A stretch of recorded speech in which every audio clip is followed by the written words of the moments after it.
Perform the Salah as if this is your last and final prayer. এমন ভাবে সালাত পড়ো মনে করো হতে পারে এটা জীবনের শেষ নামাজ। এজন্য কেউ থাকতে আসি নাই, চলে যাব। আমার নানা ভাই যেমনি চলে গেলেন আমরাও চলে যাব, ঠিক কিনা? শুয়ে আছেন আমাদের পাশেই, আমরা দোয়া করি আল্লাহ তাআলা ওনার কবরটাকে তুমি জান্নাতুল ফেরদাউসের বাগান বানাও, ওনার কবরের সাথে জান্নাতের কানেকশন তৈরি করে দাও।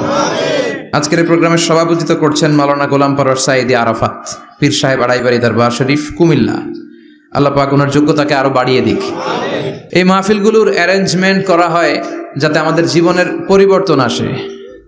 আমরা আসলে ভুলে গেছি যে আমরা চলে যাব, মাটির কবরে কিন্তু আমাদের সবাইকে যেতে হবে, ঠিক কিনা?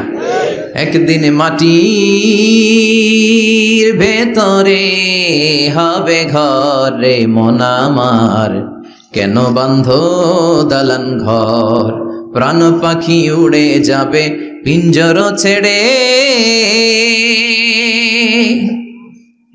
ধরা ধামে সবই রবে তুমি যাবে চলে, বন্ধু বান্ধব যত মাতা পিতা দ্বারা সুত সবই হবে তোমার পর রে মন আমার, কেন বান্ধ দালান ঘর, একদিন মাটির ভেতরে হবে ঘর রে মন আমার, কেন বান্ধ দালান ঘর, ঠিক কিনা? চলে যেতে হবে। এজন্য এটা যেন আমাদের মাথায় থাকে যে আমরা থাকতে আসি নাই, আমাদের আখিরাতটা যেন সুন্দর হয়, সবসময় এই চিন্তা রাখতে হবে।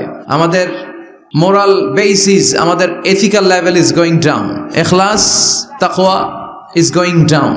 আল্লাহর উপর ভয়, আল্লাহর উপর অগাধ বিশ্বাস এবং আস্থা দিন দিন আমাদের কমছে, আর দুনিয়াকে পাওয়ার লোভ আমাদের বাড়ছে, ঠিক কিনা? কিন্তু আমরা থাকতে আসি নাই, চলে যাব। আমাদের অনেক লাগবে। গোটা বিশ্বে দেখবেন যে একটা প্রতিযোগিতা মানুষের মধ্যে, ছুটছে মানুষ পাগলের মতো, আরো লাগবে, আরো টাকা লাগবে, আরো সম্মান লাগবে, আমার আরো দাপট লাগবে, আরো জায়গা লাগবে, আরো ফ্ল্যাট লাগবে, আছে না নাই? বিষ্ণুই বলেন বনি আদমের প্রত্যেককেও যদি একটা স্বর্ণের পাহাড়ের মালিক বানিয়ে দেয়া হয়, কিসের পাহাড়? কথা বলেন। আচ্ছা, একটা স্বর্ণের পাহাড়ের মালিক যদি আপনি হন, আপনার পুরো 14 পুরুষ মিলে ওই স্বর্ণের পাহাড় যদি বিক্রি করেও খান, ওই পাহাড়ের অর্ধেকও শেষ করতে পারবেন? বিষ্ণু বললেন প্রত্যেককে যদি একটা স্বর্ণের পাহাড়ের মালিকও বানিয়ে দেয়া হয়, প্রত্যেকে চাবে আরো একটা স্বর্ণের পাহাড় কেমনে নেওয়া যায়। ওয়ালাই আমলা আফাহু ইল্লা তুরাব, কবরের মাটি ছাড়া কোনো কিছু বনি আদমের এই মুখকে বন্ধ করতে পারবে? আরো লাগবে, খাই খাই খাই খাই, আরো দাও, পাই নাই, এরকম অসন্তোষ আছে না নাই? অল্প খাবেন, অল্প পড়বেন, অল্প জমাবেন, অল্পের ভেতরে বরকত দিছে কে? এজন্য বেশি বেশি আমরা করব না, অল্পে সন্তুষ্ট থাকবো, আর শুকর করবো একজনের, তিনি কে? কারণ তিনিই পারেন আপনার মনের সব জ্বালা যন্ত্রণা দূর করে দিতে। আল্লাহ পাক আমাদেরকে সহি সমঝ দান করুক। সবাই পড়েন আমিন। আপনাদের কষ্ট হচ্ছে না তো? বলেন কি? রাত বাজে 11:30। তো আমরা খুব বেশি লম্বা চূড়া সময় নিব না। শহরের মানুষ খুব ব্যস্ত থাকে, কারো অফিস আছে সকালে, কারো ব্যবসা প্রতিষ্ঠান খুলতে হবে। তো আমরা অল্প কয়েক মিনিট, অল্প সময় কথা বলবো, বেশি লম্বা সময় নিব না। তবে যতক্ষণ শুনবো মনোযোগের সাথে শুনবো, ইনশাআল্লাহ পড়ে। আর ওঠা বসা করা যাবে না, করা যাবে? তো আমরা অল্প কয়েক মিনিট কথা শুনবো আমলের নিয়তে। আগে নিয়তটাকে খালেস করে নেই যে আল্লাহ, এই যে এত দামি সময় ব্যয় করে আমরা আসলাম, যা শুনবো এটা যেন আল্লাহ আমল করতে পারি। চিল্লায় পড়েন আমিন। আজকে কোরআনের সবচেয়ে দামি সূরাটা নিয়ে আমি কথা বলবো। সবচেয়ে দামি। কোরআনে মোট সূরা কয়টা? সবাই বলেন। আমি যখন কথা বলি আমি ক্লাস নেই, তাফসির মাহফিলরে আমি বলি কি ক্লাস। তো ক্লাসে উত্তর করতে হয়। আমি সোজা কথার মানুষ, সোজা কথায় বিশ্বাসী, এত প্যাচগোজ নাই, সহজ কথা। আমি ক্লাস করি। আমি তাফসির মাহফিলকে নিয়েছি যে আমি প্রতিদিন রাতে একটা করে শীতকালে ক্লাস করি।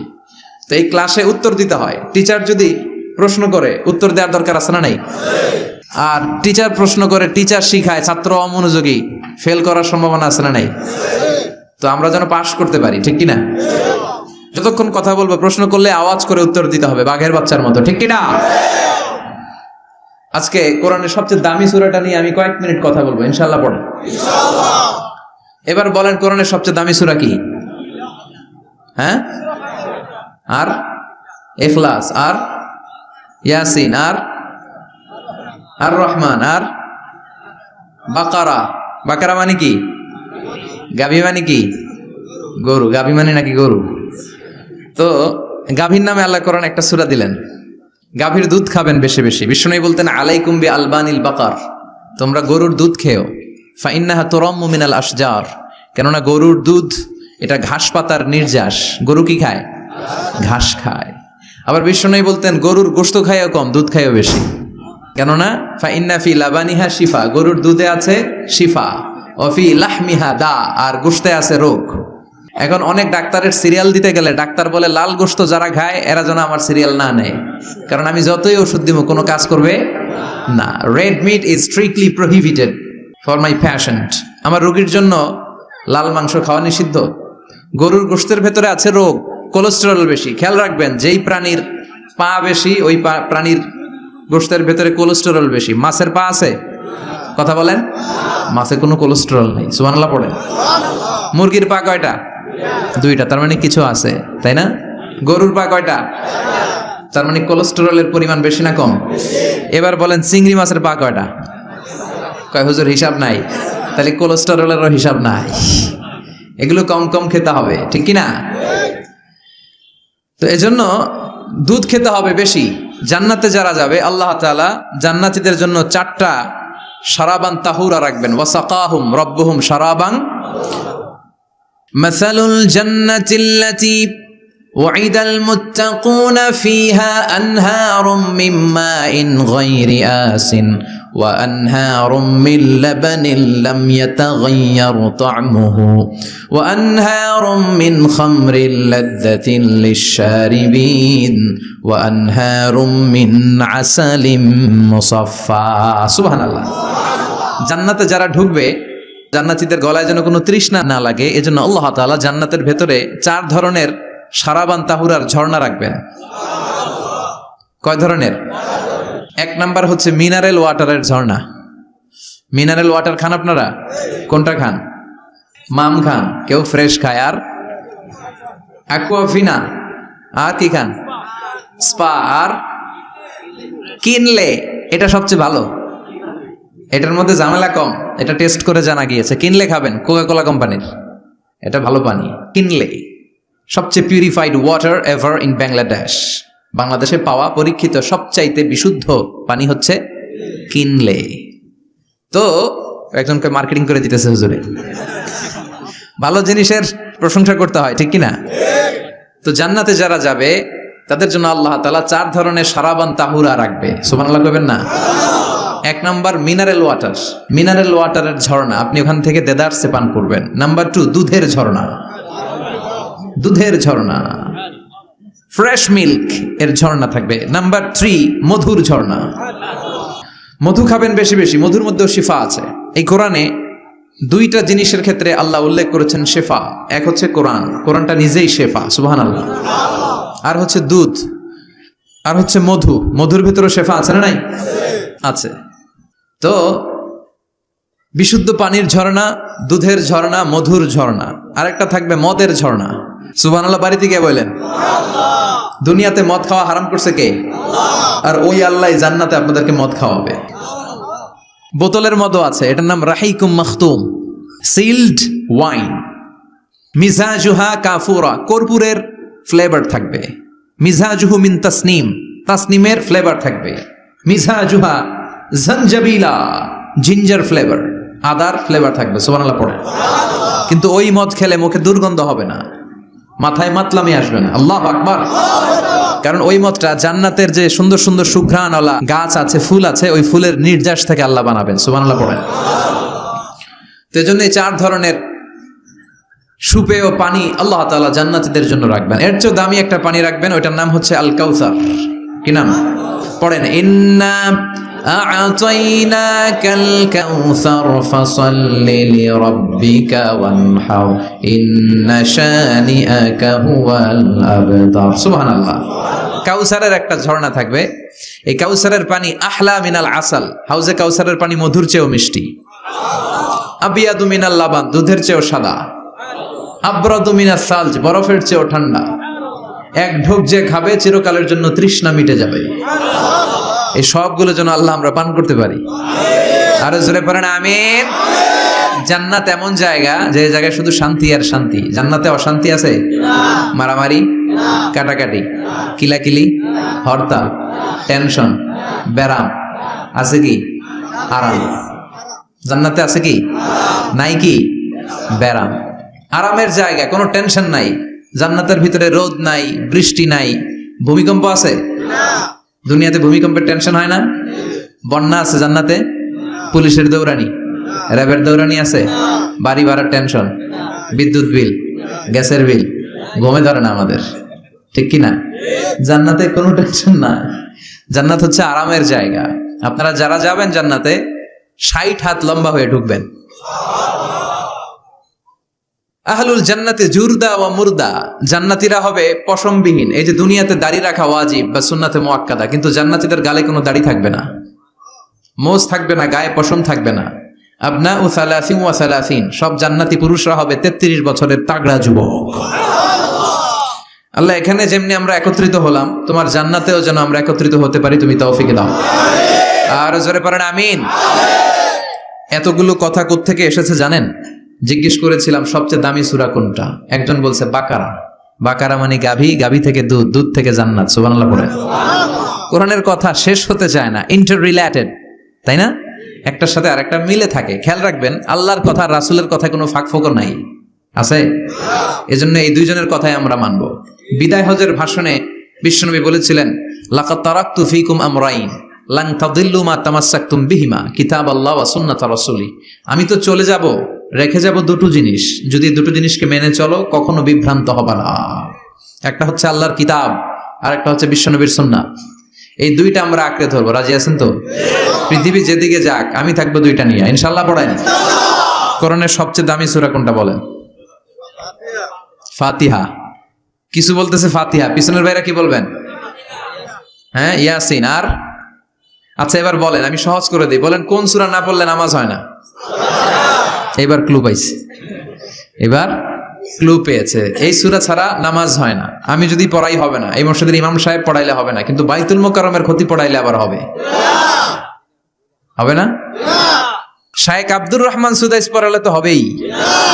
খাইছে কত বড় মুফতি দেখছেন, ফতোয়া দিয়ে দিচ্ছে জি না, আসলেই হবে না। কারণ এটা এমন সূরা, এই সূরা না পড়লে নামাজ হয় না। বিশ্বনবী বুখারীর বর্ণনায় বলেছেন, আ'যামুস সুওয়ার ফিল কোরআন, কোরআনের সবচেয়ে দামি সূরা। এটা আমার বানানো কথা না, সবচেয়ে দামি সূরা।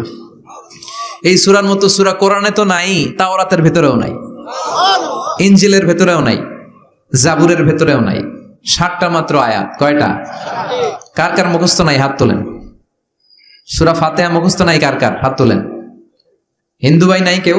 আমাদের অনেক মাহফিলে হিন্দুরা আসে, হিন্দুদেরও মুখস্থ। সুবহানাল্লাহ কইবেন না? এই দেশের অনেক হিন্দুরা কালেমা পড়ে জানেন, বিশেষ করে তুফানের সময় আরো বেশি পড়ে।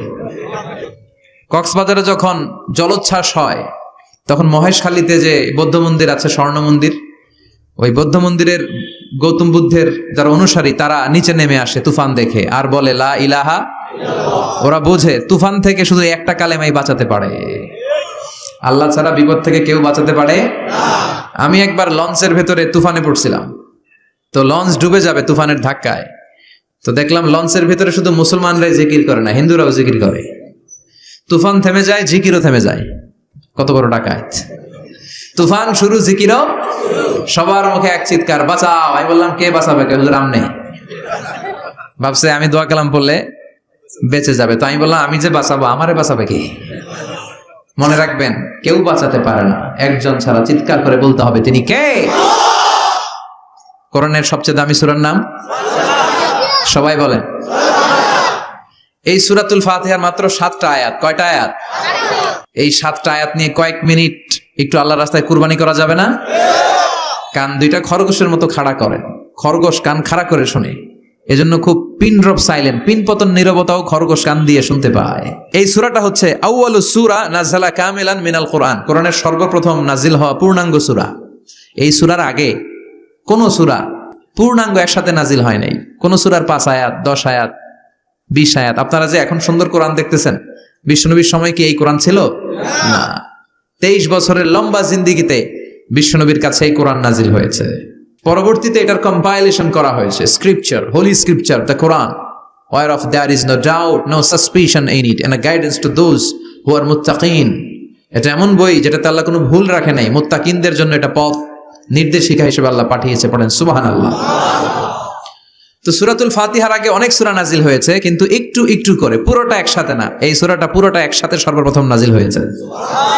এজন্য এই সূরাটারে আবার বলে ফাতিহাতুল কিতাব, মানে preface of the book, introductory সূরা। কোরআনটা খুললেই সর্বপ্রথম আপনার নজরে যে সূরাটা পড়বে, সূরাটার নাম সবাই বলেন সূরাতুল ফাতিহা। আবার বিশ্বনবী এটাকে বলেছেন কোরআনের মা। কি বলেছেন? চমৎকার একটা ইনফরমেশন না? মনে রাখতে হবে। তাহলে কোরআনের মায়ের নাম কি? মনে থাকবে?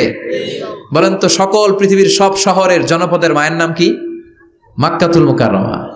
তেমনি কোরআন আল কারীমের মায়ের নাম হচ্ছে সূরাতুল আল ফাতিহা। এরপরে বিশ্বনবী বলেছেন এই সূরাটা হচ্ছে সূরাতুল ওয়াফিয়া, অখণ্ড সূরা। এই সূরাকে খণ্ড খণ্ড করে পড়া যায় না। কেউ প্রথম রাকাতে সূরাতুল ফাতিহার অর্ধেক, দ্বিতীয় রাকাতে বাকি অর্ধেক যে পড়ছে হইছে। কিন্তু কেউ প্রথম রাকাতে সূরা আর রহমানের 10 আয়াত, পরের রাকাতে বাকি 10 আয়াত। কোনো সমস্যা আছে?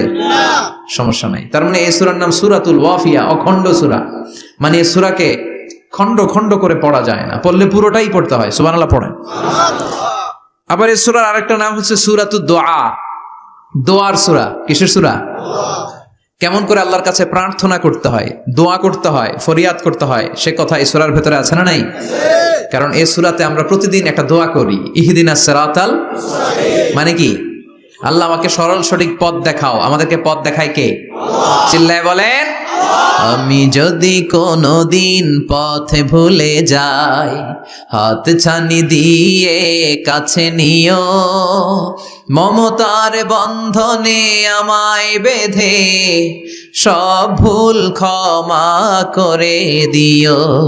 আমি যদি কোনদিন পথে ভুলে যাই, হাত ছানি দিয়ে কাছে নিও, মমতার বন্ধনে আমায় বেঁধে সব ভুল ক্ষমা করে দিও। পড়েন আমিন। আমরা যদি পথ ভুলে যাই, আমাদের পথ দেখায় কে? এজন্য এই সূরাটার নাম সূরাতুদ দুআ, প্রার্থনার সূরা। কেমন করে আল্লাহর কাছে প্রার্থনা করতে হয় এই সূরার ভেতরে আছে না নাই? এরপরে এই সূরার নাম হচ্ছে সূরাতুস সালাত, নামাজের সূরা। কিসের সূরা? সব সূরা ছাড়া নামাজ হয়, সূরাতুল ফাতিহা ছাড়া নামাজ হয় না। বিশ্বনবী বললেন লা সালাতা লিমান লাম ইয়াকরা বিফাতিহাতিল কিতাব। যে সূরা ফাতিহা তার নামাজে পড়ে না, তার নামাজ আল্লাহর দরবারে কবুল হয় না। এরপরে বিশ্বনবী বলেছেন এই সূরার নাম সূরাতুশ শিফা। সূরাতুশ শিফা, শিফার সূরা, আরোগ্য লাভ করার সূরা। অসুস্থ ব্যক্তির গায়ে এই সূরা পড়ে ফু দিলে সুস্থ করবে কে? আল্লাহ। বিশ্বাস হয়? বিশ্বাস হইতে হবে, ঈমান থাকতে হবে। ঈমান যদি পাক্কা হয় তাইলে কাজ করবে, তা না হইলে কাজ করবে না। অনেকে বলে হুজুর আমি তো কত সূরা ফাতিহা পড়ে ফু দিলাম, কই আমার পেটে ব্যথা তো ভালো হয় না। যেটা কইছে তুই একটা ডাকাত, ঠিক কি না? ওর ঈমান নাই, ওর ঈমানে ঝামেলা। ফু দেওয়ার মধ্যে বেশ কম আছে না নাই? কিছু লোক আছে সারাদিন ফু দিলে মোমবাতি নিবে না, আর কিছু লোক আছে ফু দিলে পানিতে আগুন ধরে যায়, আছে না নাই?